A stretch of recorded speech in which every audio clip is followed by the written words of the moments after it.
ڕێز و خۆشەویستی هاوڕێیان، ئەم جارە بەرنامەیەکی تایبەت لەگەڵ یەکێک لەو دیزاینەرە کوردانەی کە لە ئەوروپا و کوردستانەوە نەخش سازیان، دیزاینەرە نەخش سازی ساز دەکەن کە چەند ساڵێک لەمەوبەر پەیکەرێکی بازی تێکەڵکێش لە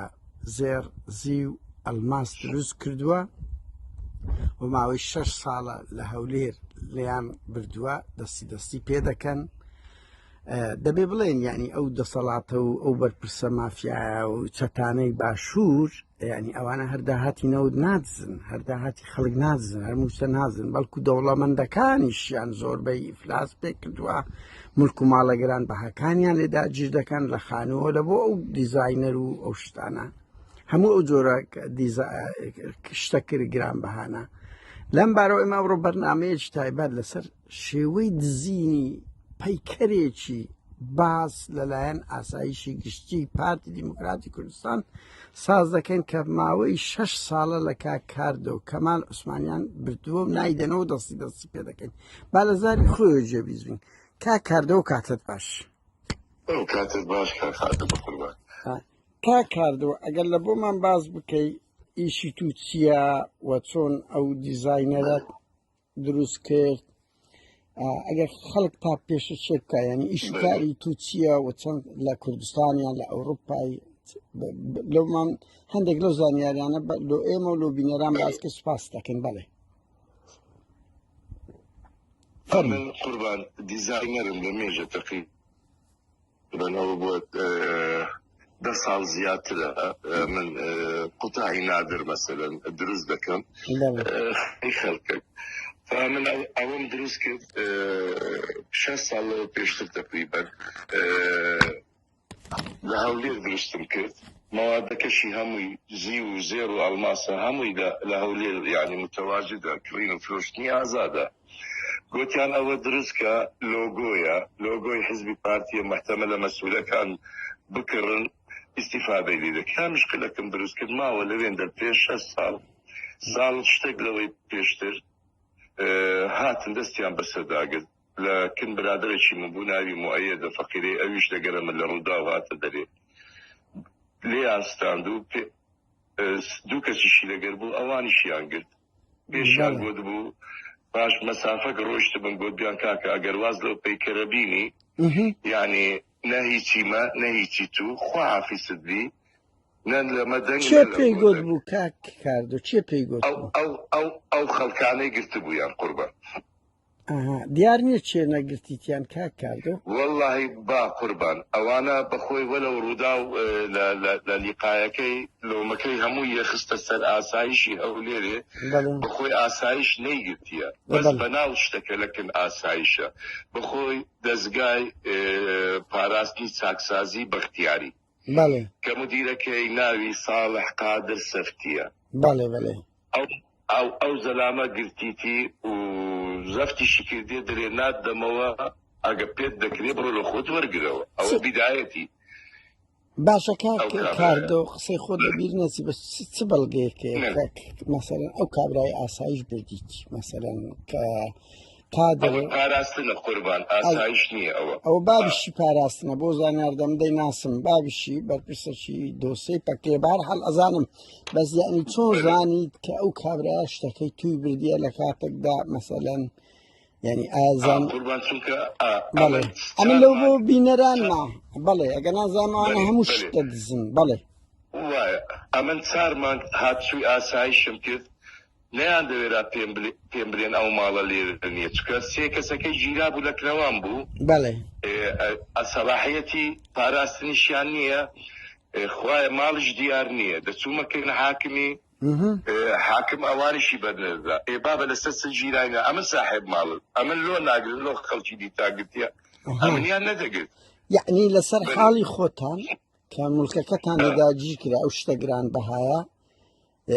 ئەو 3 کەسی شتان لێ دەستگیر کرا بوو؟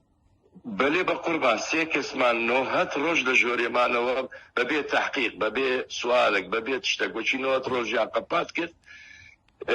دەریان هینان. بەس پێیان گوت بوو گوتیان ئەزیەتان دەدەین ئەگەر ئەنگۆ ئەو ماڵی بەجێ نێرن و ڕاست بڕۆ. ئەوانش گوتیان بابە ئامانەتە ئەمە ماڵی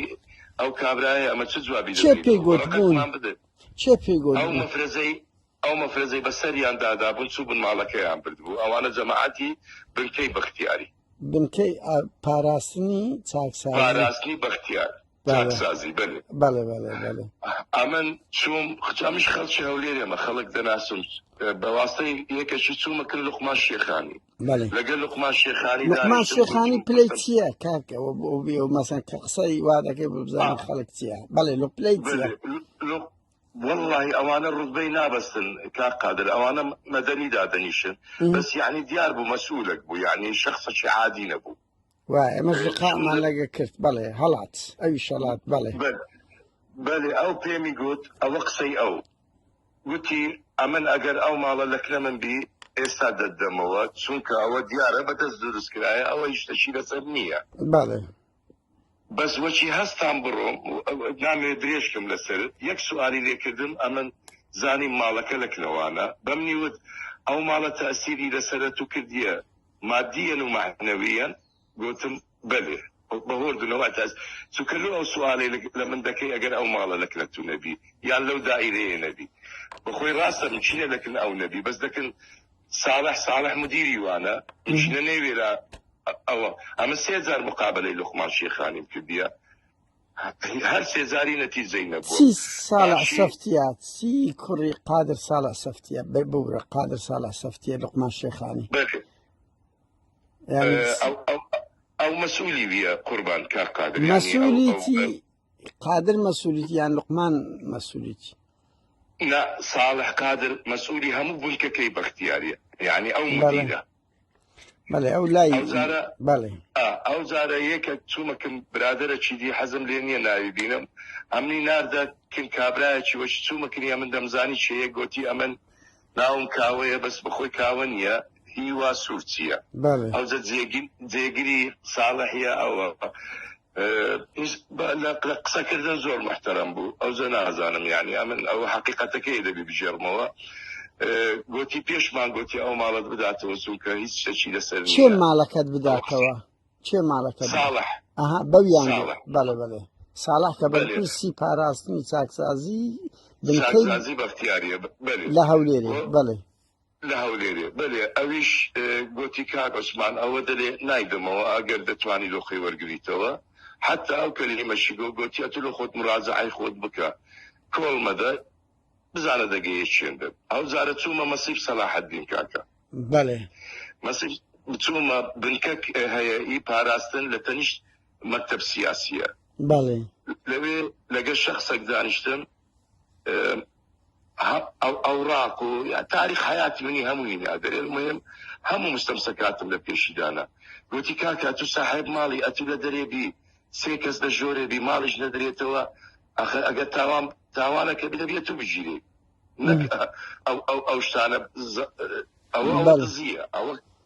ئەمە حەز ناکەم ناوی ئەو کابرایە بینم ناویشی دەزانم یعنی ئەو کابرایە زۆر کە تەدویشەکەی ساڵح عینادی لەگەرەویش کرد نەیداوە معلەلم وە بزانم ئەو دەبی گەورەتر بی بەڕت بە نازانم ئەوزە گەورەتر نییە المهم هەر نەیداوە سی و یەک عریزەم دایتە حاکمی دەستەکنی دەگەڕێتەوە قەرار نادا چ دەنووسی لەسەر وەرەقەکەی ناوی حاکمە چییە کاکە ئەوە چه حاکمێک ئەو حاکم یێریڤان کاکە حاکمی ئاسایش یێریڤان ئاسایشی چێن دەرە گشتی وە بزانم ئەو یێریڤانە هەموو ئاسایشەکانە ئی پاراستنە نازانم یعنی بەڵێ ناسین ئەوە زیندانیانی بادینانیشی 6 ساڵ حکم کرد و ئەمە تەلەفۆنم لەگە کرد یێریڤان حاکمەیە قوربان بەڵێ یێریڤان چی دەنووسی لەسەر کاک ئەوە چی دەنووسی کو دەچی قەرار نادا یان دەبی کاک قادر یان دەبی بلێ کاکە ئەمن مساعدەرەم کرد ئەوە ئەسبابەکەیتی یان دەبی بلێ کاکە ئەمن ئازادم کرد ستاقی ناکە دەبێ بگەڕێتەوە لێکۆڵینەوە بابە لێکۆڵینەوە نەمایە قەپات بووە ئێستا فێر بووە دەبێ ڕەفزمان کرد جارە چی دی بابێتەوە باشە کاکە چوویتە ئاسار قوربان ئاسار کتابی خۆی نارتۆ دەبێ بابەوە هیچ علاقەی نییە لە بۆ سندیکەی زێڕنگران دوو جار بە کتاب بینی نردیتیانەوێندە سندیکە نووسیتی با بە ماڵەکی ئازادە سەد پەیکەری ئەو هاوە لە بازاڕی هەیە جاری دووەم دیسان نردیانەوە عینی جواب دراوە یعنی بەس ئەوی ئەمن تێبگەم ئەو ماڵە یان دەبی ساڵح فرۆشتبی یان ئەمن مستەمسەکاتم دەکردە حەزم لێ نییە ئەو ناوانە ئەو دەنگانەی خەڵکی بڵاو بکەمەوە چونکە دەبێ ئەمن کردیتمە هەدیەی وەیسی بارزانی بەڵێ یعنی لای ئێستا بەرپرسی ڕاوێژکاری ئاسایشی گشتی پارتیە وەیسی کوڕی مەسعود بارزانی بەپێی ئەو زانیاریانەی گەیشتە دەستت و کردیتە هەدیە نرخی چەندە کاک کاردو نرخی چەند دەکاتن ئەو تیمسا ئەو دیزاینەرایی دروست کردی بازار كقادر أمن مثلا لو حكي فنانة شيء أمن خوم نين مستواي مثلا بيكاسو فان كوخو أوانا مثلا فايق حسن كبفترة أخيرة رسامة شيء عراقية معروفة لو هي $5,000 بس أو بدأت درستي كده لو حشي هي بس $6,000 بله يعني أو ديزاينر قيمتك بس لأوينية مثلا زيرو دروس كبنك مهمتر لا أوكي بس مبلغ شي زورش تكليفي كذي من براستي كيف بليم يعني مبلغ شي كمية باشا سبتن لبازاري دادنا بولو فروشتن بو بينر بزان يعني هو چیه پارەکەت لێ داگیر کرا و نرخەکەی والله ئەمە عرض ما کردبوو بە 22 دەفتەر قوربان بە 22 دەفتەر بە 22 دەفتەر بەس ئەوە سعری خۆی نییە ئەوە لە مزایدەك لە جەیەک چکەنە ناو هەولێری بوو پێم نەداهاتە دەرێ ئەگەر مەجالیان بەدا با بمینە با دەرێ سعری وەی $1 ملیۆن زیاترە قوربان $1 ملیۆن بەێ بەڵێ باشە بەرپرسانە و بەوەیسی بارزانی شۆیانی $10 ملیارد هەیە چەندی $1 ملیاردیان مەسەڵەن بە پێی ئەو زانیاریانە کە لە بەردەست ئێمە هەیە چ پێویستیان بە شتەشی 22 دەفتەری هەیە کە لە بەوان فلسە ئەو پارەیە بە جددی یعنی یان ئەوەیە بارحاڵ باشە حاکمیە ریڤان قەت نەدیتیە لە نزیکەوە قسەی لەگە بکەی سێ جار لەگەری قسەم کردیە ئاخیر زار ئەمن ئەوە یەک بە حیاتم ببینم حاکم بە یەکێکی عریزەی لۆ بدا بلێ کاکە ئەو مۆزوعە لەسەرەوەی منە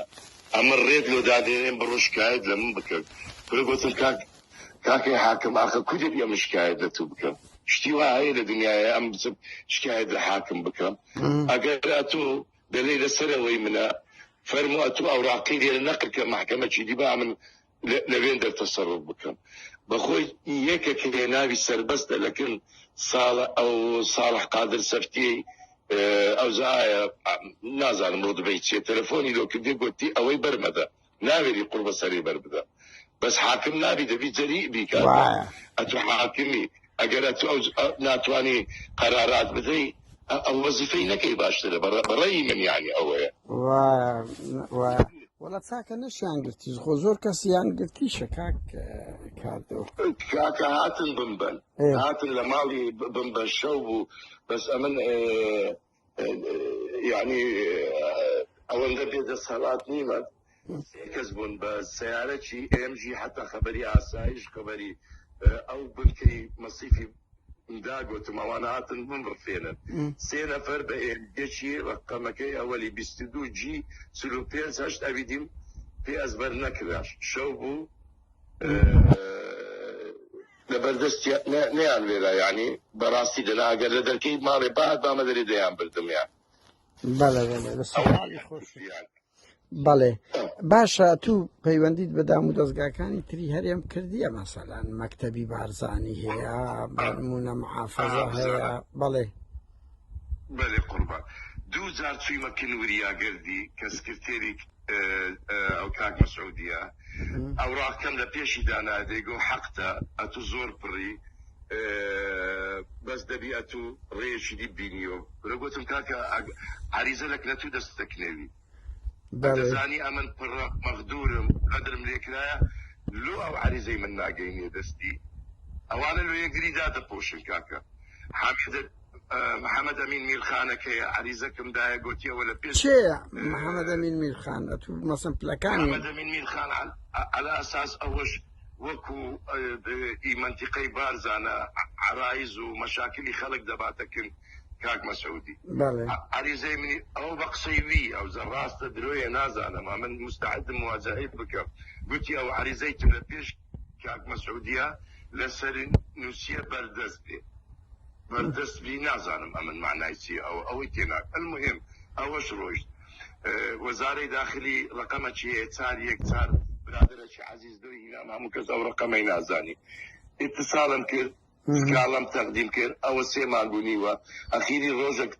توربم قوتم كاكا انقو سيما قوني وزاره داخلي كتابك بك جوابي نيتو لبرا ويتسونك صالح قادر سفتي شيشي براي الريبر احمدي لك لو يناوي القصي لقبك هيك ليش جواب نبو وميت خوش ناف قسم لك قلت يا عريزكم لو بنوسا بواسطه محافظي لبو رئيس وزراء با دو روجي امن لبيش مكتبي رئيس وزراء دادني والله وبالله يا وسيما قنيوه اسال جوابي تلفوني شو ناداته خور فقير تو دەست لە بۆ خەڵکێک دەبێ ئەوانە فەقیرۆکەن یعنی تەهامە عێدین معروفن زۆربەیان قادر دەستدۆ چێ بەمەوانە حکومەتن وەزیر داخلیە محافظ وایە وەزیر ناوخۆ تا حەدێک دەوری هەیە اخواني دزلو شيء بم يعني عريزكم دا لبو الدكتور محسني برادر شي عزيز اي خويا انا او بياوي خويا انا يعني رتبتي برزي شي هي قلت اسمعني دابا مكن دكتور محسني بله على اساس لجنه تشكيل بوا هيش دغورني حتى استا باشي هنجي كوتشي دريجي ناو كم لفكر كده لبش كاد مسعودي راودستي داشي نخوز بولا خستخانه اين او برادر عريزه كاني داي قلتي او غدري ذكرى او عريزه بدل كاك مسعود ايش خبرينا اي بشي بيان كاك هذا يعني بيغمان جيش دز مسعودي بزبي او تشي بيتن بتنتواني يعني تمثال شي خلق بقرن يعني تهيزك هدي والله نازل يعني ديارة او صالح قادر سفتي ديارة او رئيسي هريمتين اكبر سلم والد الناس بخويك بله اربوزاني نما دوای او دو دیدارەکەی خۆمانەگە لوقمان شێخانی صالح قادر سەفتی دادنین کە هەردووچیان تەلەفۆنەکانیان لە ترسان داخست یعنی ئێمەش پەیوەندیم پێیان کرد بۆ ئەوی لە زاری وانیش بگەینە قەنەعەت ئەوە ڕەئی تووە بەس ڕەئی وان چییە چکە ئەو تۆمەتێکی گەورەیە کە ئەوان تۆمەتبارن و ئەو پەیکەرە بزر بووە لەو مەعبەینەی ئاسایشی هەرێمیشیتی ئەو پەیکەرانە بدۆزێتەوە و مولک و ماڵی خەڵک بگەڕێنتەوە نەک داگیر بکە هەموو شتێک لە کوردستان کار دەبوویتە کۆمیدیا یعنی ئەرکەکان دێتەوە نەبوویتەوە بەڵێ بله قادر يعني اولو معلومات اخر او جماعتي بنكي او مصيفي بيدرين او اجنس ابيندل بله تلفوني على لو كذم عريزتي سي لا بري او لكلمه ومستمسكات انا همو بله لبو منو سينغوتيان باشي رودا وست بسراتي لبو مامكنيره يكسر بفاكسي دوم ناردينا داوای ئەوەیان کرد ئەوان چونکە ساڵح جەماعەتێکی نارد ماڵەکەی لێمان بکڕیتەوە گوتم ئەمن نافرۆشم ئەو ماڵەی ئەمن یان ماڵەکەم دەبی مسادرە بیان دەبی بمتەنەوە گوت ئەو دەنگانەم هەموو لۆیان ناردیە حتا یەک لە مەسئولەکانی خۆی گوت دەلێتن ئەمە ئەوەمان کردیتە هەدیە پێمان نایێتەوە لۆ وەیسی بارزانی حتا ئەو دەنگەم لۆیان ناردیە يعني اگر توناك سلم والد بلاي تشياوي واي بتو قد كدايتا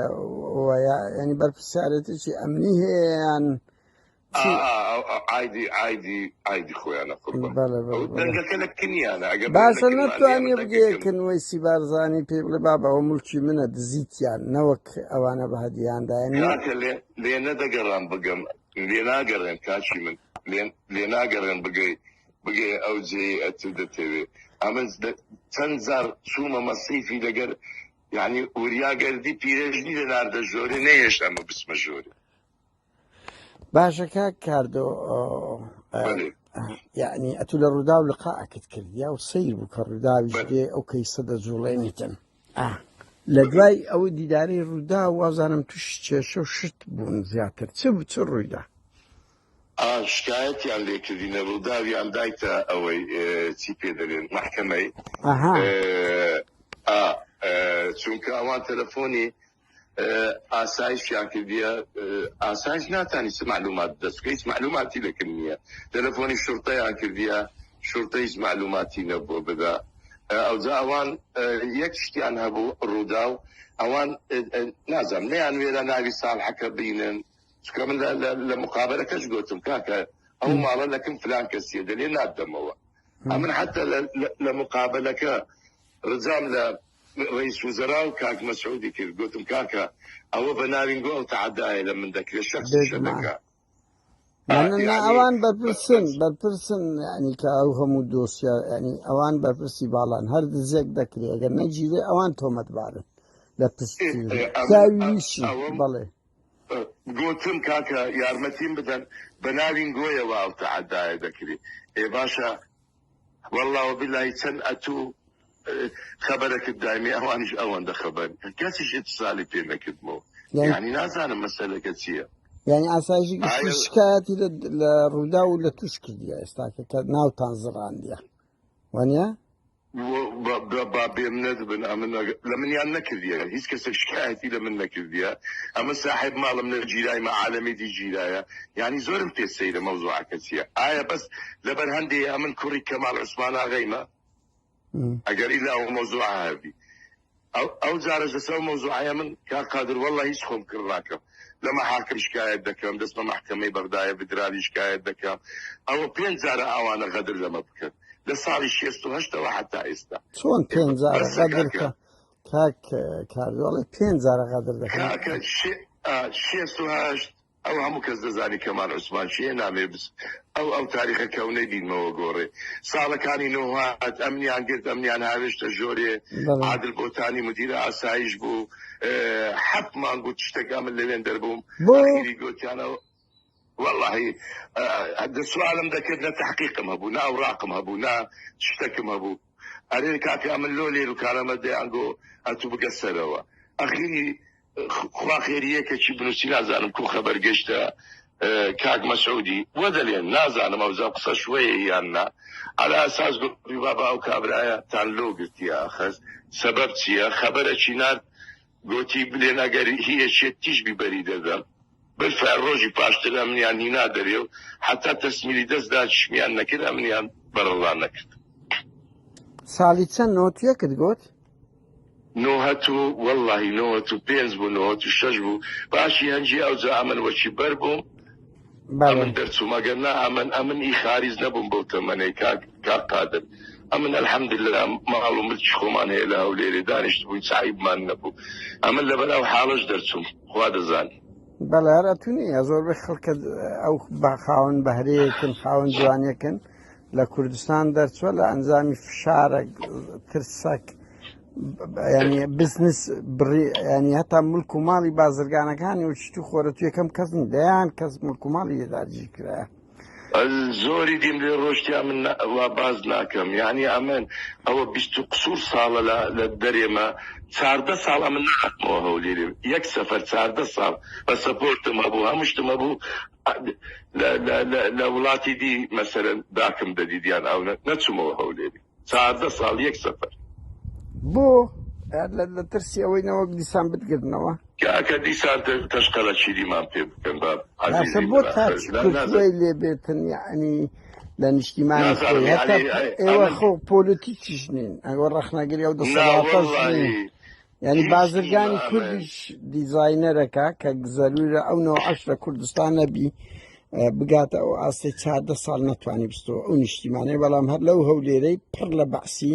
پڕ لە ئەمنەکان پڕ لە ئەنفالچیەکان بێ ینی بەجددی ئەوە کاردەوە یەکێک لە بنەماڵە ناودارەکانی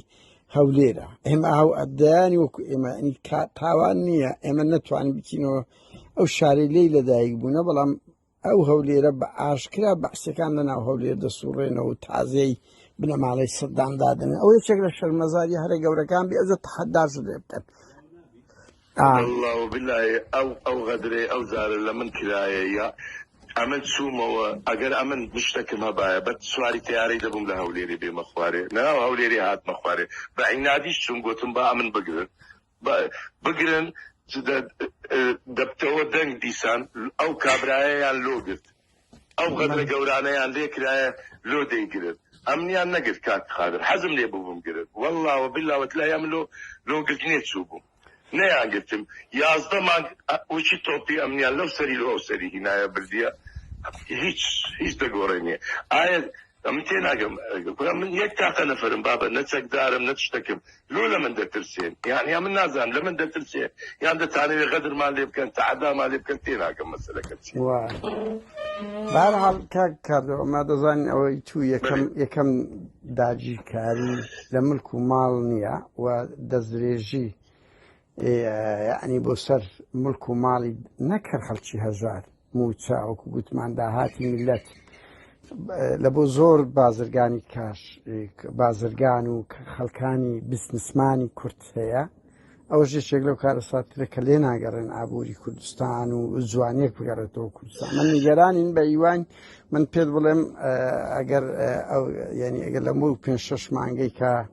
پێت وەرنەگیرات دوای ئەو هەموو هەوڵان هەوڵ بدە ئەو دۆسیە بگێنە بە میدیای بەریتانی کە لەوێ دەژی بگێنە بە میدیای عێراقی بگێنە بە دادگای فیدرالی ئەو ڕێگە قانونیانە پارێزەری لە بەغدایە لەو پەیدا بکە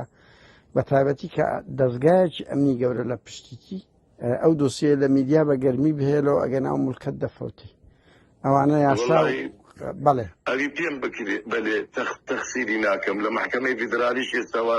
تەڵەبیان وەرگرتیمە ئەوزە نازانم مەحامیم گرتیە لەوێن دەرێش بەخوای لە ئەوروپاش لە هەموو جێیەکی ئەگە پێم بکرێ شکایەت دەکەم یعنی ئەو زارە لە حەقی خۆم خۆش نابم زۆریان غەدەر لێ کردیمە ئەو زارە ئاخر زارە تەحملم نەما ئەم بشم گەشتە مەرحەلەکی 60 قسوور ساڵم دەم کوژن بابم کوژن بای خۆم دنیام دیتێت زارە نانام خەڵک دەبێت لەسەر ملک و ماڵک خۆی بەجواب بێرەوە بتوکتشتە بەرحاڵ زۆر زەرورە تۆ ئەو شکایەتە بکە ئەوانە دەتوانن بێنە ئەوروپا تۆش خاوەن ڕێگەزنامەی بەریتانی ئەتوانی بە ئاسانی کە ملک و ماڵ لێداگیر کرا هەتا من نازانم بەس لە بەریتانیا دەتوانی ئەو شکایەتانە بکەیت کە ئەوانە خۆ دنیا شەو ڕۆژێک نییە وەنیا دێنە ئەوروپا بەڵێ بەڵێ دەکەم بەخوای ئەویش دەکەم یعنی غەدرەوە نەکا کاردۆمە دەبێت ئەو دام و دەستگا ئەوروپیانە زۆر سوود لێ وەربگرین سەیرمەکە ئەو ڕۆ قسە ناکەن من دڵنیا بە ڕۆژگارێکدا دێ هەموو ئەوانە کە بێنە ئەوروپایان ئەوە تا بەشێک دەبی لە ئەرشیفی تاوان ئەوەکانیان دکۆمنت بکرێت بۆ تو هیچ زەرەر ناکە شکایەتەکە لە ئەوەی کاردۆم زۆر سپاس دەکەم مگە قسەیەکت مابی لە کوتاییدا سپاس دەکەم بفەرموو والله ئەمن بەس ئەوەندەیە خوا قبول ناکە ئەوەندەی بە کاک مەسعود دەلێم ئەو غەدرە بە واستەی ئینگۆ وا لە من دەکرێت بە ناوی ئینگۆ وا لە من دەکەن یعنی ئەو ساڵح قادر سەفتیە بە هیچ حەقەکی نییە ماڵی من بکاتە هەدیە لە بۆ هەر کەسەشی بیتن وەستەچی نەدایمێ ئەمن ئەو ماڵم لێ وەرگرتی وەرەقەشیان نەدایمێ يعني ئەوەندە ئاخی تشتمە بێت زیاتریش نییە کاک بە هیوای گەڕانەوەی ملک و ماڵەکەت ئەو پایکەرا دیزاینەرە و ئابڕوچونە شتەی گەورەی ئاسایش هەر نەک خەڵک تیرۆر دەکا نەک ئەو ملک و ماڵیش داگیر دەکا و ئیشی ئاسایش ئەوەیە بە پێچەوانەوە ئەو شتانەی بەهای نیشتیمانی هەیە بۆ خەڵک بگەڕێنتەوە ببێتە پاسەوانی نەوە دزیکەری کاتە چ خۆش کاتۆ سەرچاوم کاکا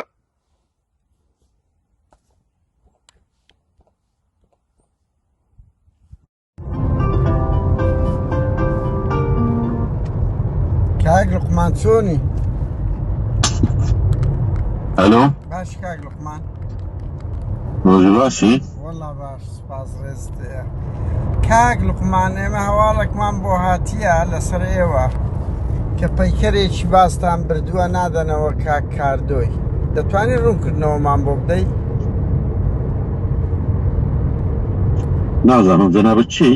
ئەم ناوم قادر نادرە لە وڵاتی سویدم بەس ببوورەوە باوەتە پەیوەندی بە منەوە نییە چۆن تو یەکێک لە بەرپرسەکانی تەسلیم بە ئێوە کرا ئەوە تا هەرات برا یعنی کەلعادە هەردێت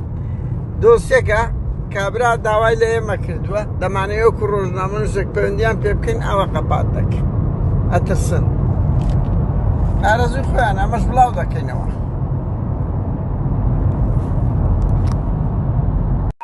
کاگا خەڵق چۆن از باشم برات تو چونی؟ وەڵا باش سپاست دەکەم وەزت کووە باشم ممنون تو چاوانی وضعیت چونه؟ وەڵا زۆر سپاس کاک عەبدولخالق وەڵا یەک پرسیارم هەبوو ئەو برادرانەیەکێتی زۆر لێت پەسن ئەم کەسێکم لە دەرێمە هۆی چییە ئەوەندە ناوت هۆی چییە ئەو ماوەی زۆر زەخت لە سەتوو هەیە باست دەکەن جنابت کیه؟ جنابت نمیاسی من ناوم قادر نادرە بەس قەپات نەکەیت تیکایە نه بخیر بشی سر چاوا نانە مەڕۆ عیبا تو تۆمەتەکی گەورەت لە ملیە شەرمە وەرە بڵێ ئەو پارەت کوو بردیە وەرە داوەش شەی ئاخر